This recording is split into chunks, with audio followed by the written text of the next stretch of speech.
தமிழகத்தில் மீண்டும் விடியா திமுக அரசு மின்கட்டணத்தை உயர்த்தியிருப்பதால் நடுத்தர மக்கள் கடும் அதிர்ச்சியடைந்துள்ளனர். விடியலை தேடி என கூறி ஆட்சிக்கு வந்த பொம்மை முதல்வர் ஒட்டுமொத்த தமிழக மக்களையும் கும்மிருட்டில் தள்ளிய விவகாரம் பற்றி சற்று விரிவாக பார்க்கலாம். விடியா திமுக அரசு பொறுப்பேற்றதிலிருந்து தமிழக மக்கள் பல்வேறு இன்னல்களை அனுபவித்து வருகின்றனர். சொத்து வரி உயர்வு, பால் கட்டண உயர்வு, மின்கட்டண உயர்வு என 3 ஆண்டு ஆட்சியில் பல வேதனைகளை பொதுமக்கள் சந்தித்து வருகின்றனர். இந்த நிலையில் மீண்டும் மின் கட்டணத்தை உயர்த்தி நடுத்தர ஏழை மக்களின் வயிற்றில் அடித்துள்ளது இந்த விடியா திமுக அரசு. இந்த நிலையில் புதிய மின்கட்டண உயர்வின்படி 400 யூனிட் வரை பயன்படுத்தும் வீடுகளுக்கு யூனிட் ஒன்றுக்கு ₹4.60 வசூலிக்கப்பட்டு வந்த கட்டணம் தற்போது 20 காசுகள் உயர்த்தப்பட்டு ₹4.80 உயர்ந்துள்ளது. அதேபோன்று 401 யூனிட் முதல் 500 யூனிட் வரையிலான வீடுகளுக்கான மின் கட்டணம் ₹6.15 ₹6.45 உயர்த்தப்பட்டுள்ளது.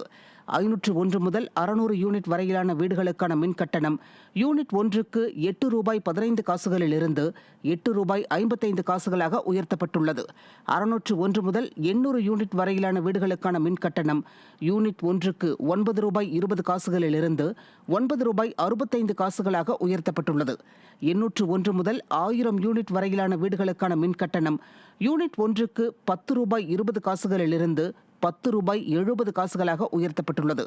1000 யூனிட்டுக்கு மேல் வீடுகளுக்கான மின் கட்டணம் யூனிட் ஒன்றுக்கு ₹11.25 ₹11.80 விடியா திமுக அரசு உயர்த்தியுள்ளது. விடியா திமுக ஆட்சி பொறுப்பேற்றதிலிருந்து கடந்த 2022 செப்டம்பர் மாதம் மின் கட்டணம் 30% மேல் உயர்த்தப்பட்டது. அதனைத் தொடர்ந்து கடந்த 2023 ஜூலை மாதம் 2.18% மின் கட்டணம் உயர்த்தப்பட்டது. தற்போது 4.83% அளவில் மின் கட்டணத்தை விடியா திமுக அரசு உயர்த்தியுள்ளது தமிழக மக்களை அதிர்ச்சியில் ஆழ்த்தியுள்ளது.